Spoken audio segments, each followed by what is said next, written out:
Hey guys, quick video on how to replace this switch on a 2006 Buick Rendezvous. So first we had to remove this handle that's on the outside that covers it.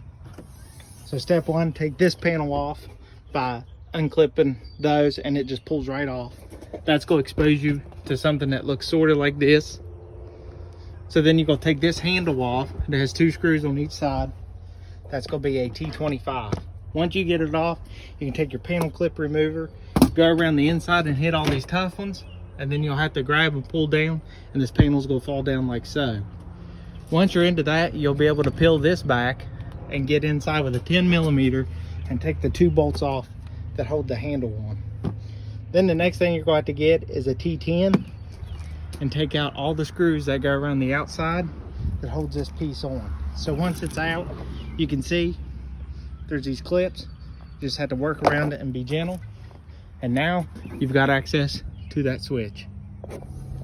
All right, and here's your final product. Works great. Installation took about 15 minutes. So please like, subscribe, and check out my YouTube channel for more and more.